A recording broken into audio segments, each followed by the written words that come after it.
ಶ್ರೀಮತೆ ರಾಮಾನುಜಾಯ ನಮಃ.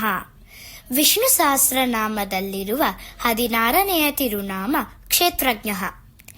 ಈ ಒಂದು ಸುಂದರವಾದ ಕಥೆಯಿಂದ ಶ್ರೀರಂಗ ಕ್ಷೇತ್ರದ ಇತಿಹಾಸವನ್ನು ತಿಳಿದುಕೊಳ್ಳೋಣ.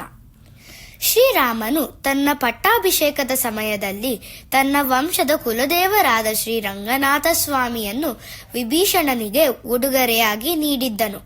ರಾಮ ಮತ್ತು ಸೀತೆಯ ಆಶೀರ್ವಾದ ಪಡೆದ ನಂತರ ವಿಭೀಷಣನು ಭಗವಂತನನ್ನು ಹೊತ್ತುಕೊಂಡು ತನ್ನ ಪ್ರಯಾಣವನ್ನು ಪ್ರಾರಂಭಿಸಿದನು.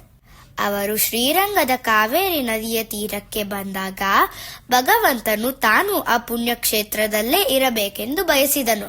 ವಿಭೀಷಣನು ಬೇಸರ ಪಟ್ಟಾಗ ಭಗವಂತನು ಸಮಾಧಾನಿಸುತ್ತಾ, ನಾನು ಸದಾ ದಕ್ಷಿಣಾಭಿಮುಖವಾಗಿ ಅಂದರೆ ಲಂಕೆಯ ಕಡೆಗೆ ಮುಖ ಮಾಡಿ ಮಲಗಿ ಲಂಕೆಯನ್ನು ಹರಿಸುತ್ತೇನೆ ಎಂದು ಭರವಸೆ ನೀಡಿದರು. ಅಷ್ಟೇ ಅಲ್ಲದೆ ಪ್ರತಿ ರಾತ್ರಿ ದೇವಸ್ಥಾನದ ಬಾಗಿಲು ಮುಚ್ಚಿದ ಮೇಲೆ ನೀನು ಬಂದು ನನಗೆ ಪೂಜೆ ಸಲ್ಲಿಸು ಎಂದು ವಿಭೀಷಣನಿಗೆ ಆದೇಶಿಸಿದನು. ಒಮ್ಮೆ ವಿಭೀಷಣನು ಭಗವಂತನಿಗೆ ಪೂಜೆ ಮಾಡುತ್ತಿದ್ದಾಗ, ನನಗೆ ನಿಮ್ಮ ಗಂಭೀರವಾದ ಮತ್ತು ಭವ್ಯವಾದ ನಡಿಗೆಯನ್ನು ನೋಡಬೇಕೆಂಬ ಆಸೆಯಾಗಿದೆ ಎಂದಾಗ ಭಗವಂತನು ವಿಭೀಷಣನಿಗೆ, ನನ್ನ ನಡಿಗೆಯನ್ನು ನೋಡುವ ಆಸೆ ಇದ್ದರೆ ಅಮಾವಾಸ್ಯೆಯ ದಿನ ತಿರುಕಣ್ಣಪುರಂ ದಿವ್ಯ ದೇಶಕ್ಕೆ ಬಾ. ಅಲ್ಲಿ ನಾನು ನಿನಗೆ ನನ್ನ ಗಂಭೀರವಾದ ನಡಿಗೆಯನ್ನು ತೋರಿಸುತ್ತೇನೆಂದರು. ವಿಭೀಷಣನು, ಶ್ರೀರಂಗದಲ್ಲಿಯೇ ತೋರಿಸಲು ಸಾಧ್ಯವಿಲ್ಲವೇ ಎಂದು ಕೇಳಿದಾಗ ಭಗವಂತನು, ನಾನು ಹೇಳಿದಂತೆ ಮಾಡು. ನಿನ್ನನ್ನು ತಿರುಕ್ಕಣ್ಣಪುರಂಗೆ ಕರೆಯಲು ಒಂದು ವಿಶೇಷ ಕಾರಣವಿದೆ. ಸರಿ ಎಂದು ಹೇಳಿ ವಿಭೀಷಣನು ಅಮಾವಾಸ್ಯೆಯ ದಿನ ತಿರುಕ್ಕಣ್ಣಪುರಂಗೆ ಹೋದನು. ಸಮುದ್ರ ತೀರದಲ್ಲಿ ಶೌರ್ಯರಾಜ ಪರಮಾತ್ಮನ ಅದ್ಭುತ ನಡಿಗೆಯನ್ನು ಕಂಡು ವಿಭೀಷಣನು ಆನಂದದಿಂದ ಮಾತು ಕಳೆದುಕೊಂಡು ಕಣ್ಣೀರು ಸುರಿಸುತ್ತಾ ಆ ದೈವಿಕ ಸುಖದಲ್ಲಿ ಮೈಮರೆತು ಮೂರ್ಛೆ ಹೋದನು.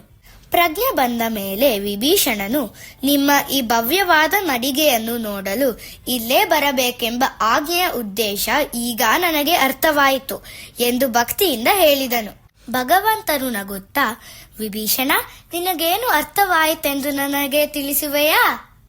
ವಿಭೀಷಣನು, ಇಂದು ಸಮುದ್ರ ತೀರದಲ್ಲಿ ನಿಮ್ಮ ನಡಿಗೆಯನ್ನು ಕಂಡಾಗ ಅಂದು ನಾನು ತಿರುಪುಲ್ಲಾನಿ ಸಮುದ್ರ ತೀರದಲ್ಲಿ ನಿಮಗೆ ಶರಣಾದ ದಿನ ನೆನಪಾಯಿತು. ಅಂದು ನೀವು ಇದೇ ರೀತಿ ನಡೆದು ಬಂದು ನನಗೊಂದು ಮಾತನ್ನು ನೀಡಿದ್ದೀರಿ. ಸಕ್ರದೇವ ಪ್ರಪನ್ನಾಯ ತವಾಸ್ಮೀತಿ ಚಯಾಚತೆ ಅಭಯಂ ಸರ್ವಭೂತೇಭ್ಯೋ ದದಾಮೇತೃತಂ ಮಮ. ಅಂದರೆ ಯಾರೇ ಆಗಲಿ ಕೇವಲ ಒಂದು ಬಾರಿ ನಮಗೆ ಶರಣು ಎಂದು ಬೇಡಿದರೆ ನೀವು ಆ ಎಲ್ಲಾ ಜೀವಿಗಳಿಗೆ ರಕ್ಷಣೆ ನೀಡಿ ಅವರನ್ನು ಸರ್ವದಾ ರಕ್ಷಿಸುವುದು ನಿಮ್ಮ ಸಂಕಲ್ಪವೆಂದು ಹೇಳಿದ ಮಾತು. ಒಂದು ವೇಳೆ ನೀವು ನಿಮ್ಮ ಈ ಭವ್ಯವಾದ ನಡಿಗೆಯನ್ನು ನನಗೆ ಶ್ರೀರಂಗದಲ್ಲೇ ತೋರಿಸಿದ್ದರೆ ನನಗೆ ನನ್ನ ಶರಣಾಗತಿಯ ದಿನದ ನೆನಪಾಗುತ್ತಿರಲಿಲ್ಲ. ಕ್ಷೇತ್ರ ಎಂದರೆ ಒಂದು ನಿರ್ದಿಷ್ಟ ಸ್ಥಳ.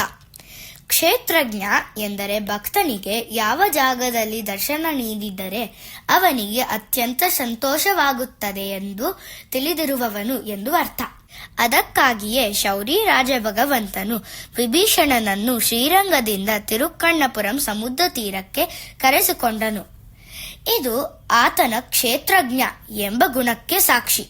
ನಾವು ಪ್ರತಿದಿನ ಕ್ಷೇತ್ರಜ್ಞಾಯ ನಮಃ ಎಂದು ಜಪಿಸಿದರೆ ಭಗವಂತನು ನಮ್ಮನ್ನು ಹರಸುತ್ತಾ ನಮ್ಮ ಆಧ್ಯಾತ್ಮಿಕ ಉನ್ನತಿಗೆ ಅಗತ್ಯವಾದ ಭಕ್ತಿ ಮತ್ತು ಜ್ಞಾನವನ್ನು ಬೆಳೆಸಿಕೊಳ್ಳಲು ಯಾವ ಸ್ಥಳ ಅಥವಾ ಸನ್ನಿವೇಶ ಅತ್ಯಂತ ಸೂಕ್ತವಾದುದು ಎಂಬುದನ್ನು ಅವನೇ ನಮಗೆ ತೋರಿಸಿಕೊಡುತ್ತಾನೆ.